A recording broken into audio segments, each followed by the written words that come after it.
প্রধানমন্ত্রীর সফরসূচির বিষয়ে বিস্তারিত জানতে চট্টগ্রাম থেকে সরাসরি যোগ দিচ্ছেন আরেক সহকর্মী সাইফুল মাহমুদ। সাইফুল, প্রধানমন্ত্রীর সফরের বিস্তারিত আমাদেরকে জানাবেন এবং দলীয় নেতাকর্মী ও স্থানীয়দের প্রতিক্রিয়া কেমন দেখছেন এই ব্যাপারেও আমাদেরকে বিস্তারিত জানাবেন।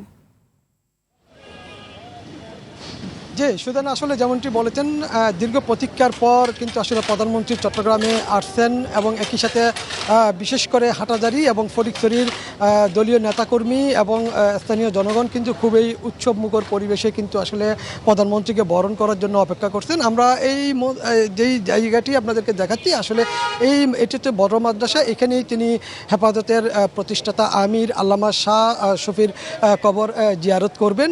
এখানেই সেজন্য কিন্তু এখানে ভিতরে কাউকে এই মুহূর্তে প্রবেশ করতে দিচ্ছে না। এখানে কিন্তু অত্যন্ত কড়াকড়ি প্রটোকলের মাধ্যমে কিন্তু শুধুমাত্র যাদের কাছে পারমিশন কার্ড আছে তারা কিন্তু ভিতরে প্রবেশ করার সুযোগ পাচ্ছেন। এর পরপরই তিনি কিন্তু পাশেই রয়েছেন ডাকবাংলো, সেখানে যাবেন, সেখানে খাওয়া দাওয়া করবেন এবং এরপরে তিনি কিছুক্ষণ বিরতি রেস্ট করবেন। তারপরে তিনি কলেজ মাঠে যাবেন, সেখানে কিন্তু বন্যা দুর্গতদের মাঝে ত্রাণ বিতরণ এবং সেখানে হয়তো ছোটোখাটো একটা বক্তব্য দিবেন এমনটাই ধারণা করা হচ্ছে। তবে বিশেষ করে হাটাজারি এবং ফটিকছড়ির যেই দলীয় নেতাকর্মী এবং যারা স্থানীয় জনগণ রয়েছে তারা কিন্তু আসলে খুব উৎসবমুখর পরিবেশে কিন্তু আজকের এই দিনটিকে বরণ করছেন। তারা জানিয়েছেন আসলে তারা সাধারণত প্রধানমন্ত্রীকে টেলিভিশনের মাধ্যমে টেলিভিশনের পর্দায় দেখেন, আজকে তারা সরাসরি বাস্তবে দেখবেন, সেই জন্য কিন্তু তারা কিন্তু আসলে খুবই খুশি হয়েছেন। এবং একই সাথে আরেকটা বিষয় জানিয়ে রাখি, সেটি হচ্ছে যে প্রধানমন্ত্রীর নির্দেশে ফটিকছড়ি এবং হাটাজারিতে যতগুলো তোরণ এবং প্রধানমন্ত্রীকে স্বাগত জানিয়ে ব্যানার দেওয়া হয়েছে সব ব্যানারই কিন্তু ওনার নির্দেশে